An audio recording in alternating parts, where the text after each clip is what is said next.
Et bienvenue sur Jessica Lifestyle. On se retrouve encore pour une nouvelle vidéo et dans cette vidéo nous allons parler de notre bilan de l'année 2017. Ce bilan est valide pour toutes les années si vous voulez, et moi présentement j'ai pris quelques petites notes et je vais vous donner trois clés essentielles pour votre bilan.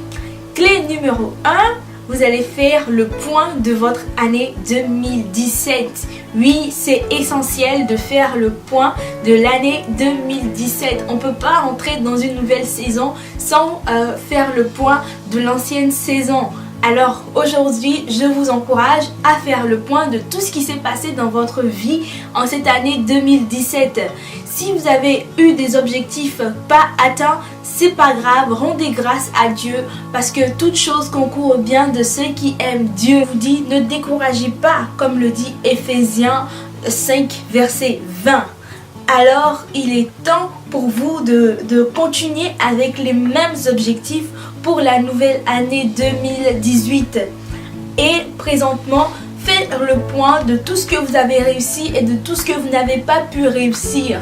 Ce n'est pas encore trop tard. Si vous avez réussi votre année 2017 et vous avez atteint tous vos objectifs, et bien là, félicitations. Comme le dit Thomas Edison, plusieurs échecs ont été vécus par des gens qui n'ont pas réalisé à quel point ils étaient près de la réussite et ils ont abandonné très tôt. Ne soyez pas de ces personnes qui abandonnent, qui se découragent.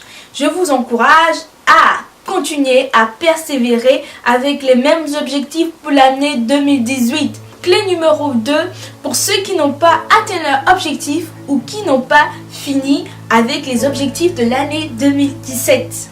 La manière dont vous vous comportez détermine où vous allez.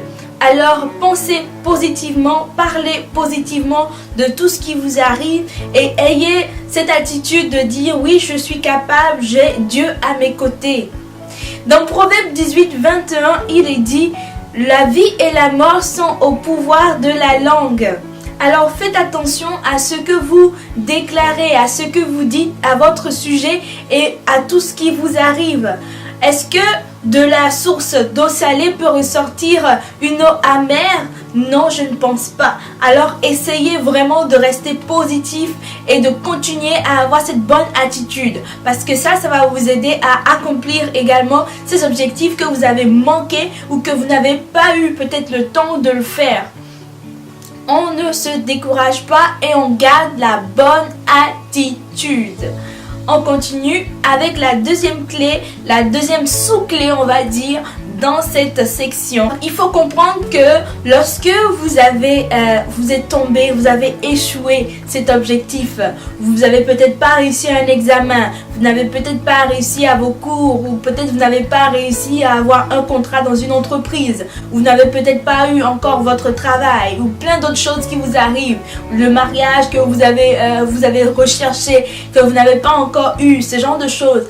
Et je vous dis les amis, on se décourage pas. Parce que si tu tombes, il faut savoir qu'il faut te relever. Quand on tombe, on se relève toujours. Regardez un enfant, quand il tombe, il se fait mal, il pleure, peut-être ça fait mal, mais il se relève. Alors je vous encourage à vous relever.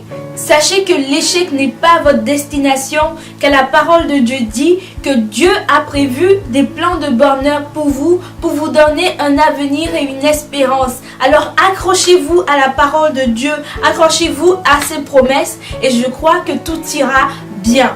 On continue avec la troisième sous-clé que j'ai trouvée pour vous relever. Alors, la petite clé que j'ai trouvée à ce niveau serait de trouver des solutions à tous les problèmes parce que dans la liste que vous venez de faire, vous avez trouvé tous vos réussites et tous vos échecs.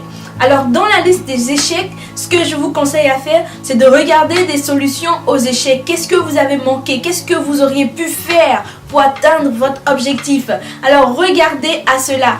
Regardez à ces solutions pour pouvoir atteindre votre objectif.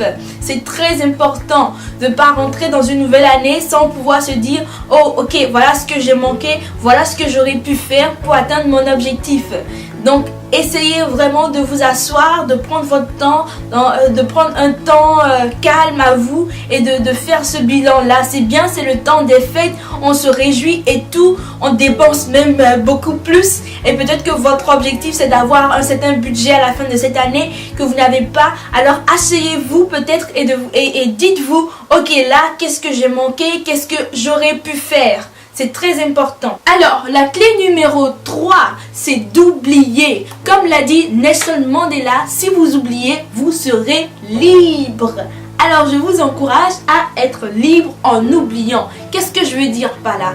Oubliez les erreurs du passé. Oubliez ce qui vous a fait mal. Parce que des fois, on pense, oh, telle personne m'a fait telle chose, telle personne m'a fait ci ou ça.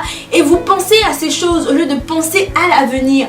Alors, essayez d'oublier tout ce qui s'est mal passé cette année. Essayez de vous dire, ok, là, je pardonne. Ou si vous avez besoin de pardonner, j'oublie et j'avance. Et c'est l'attitude qu'il faut avoir. Oubliez tout ce qui vous est arrivé parce que cela est comme une gangrène dans votre vie. C'est comme une maladie qui va souiller votre vie et souiller ce qui est bien dans votre vie. Si vous mettez une tomate pourrie au milieu de belles tomates, les autres tomates vont commencer à pourrir également. Donc essayez vraiment de faire attention à oublier certaines choses qui pourraient vraiment vous suivre et vous empêcher d'être là où vous devez être.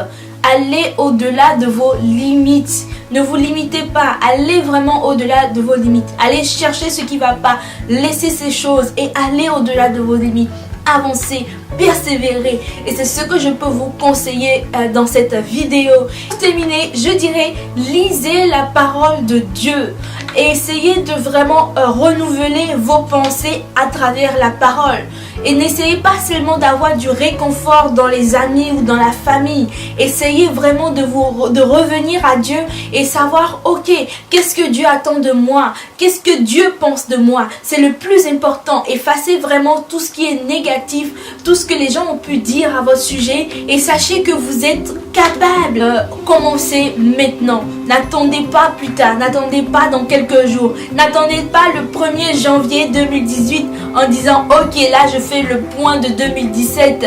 Là je fais le point de qu'est-ce qui s'est passé. Et ça c'est juste la première partie de cette vidéo. Tout commence maintenant. Restez connectés avec moi et découvrez la prochaine vidéo que je vais faire au sujet de votre réussite pour l'année 2018.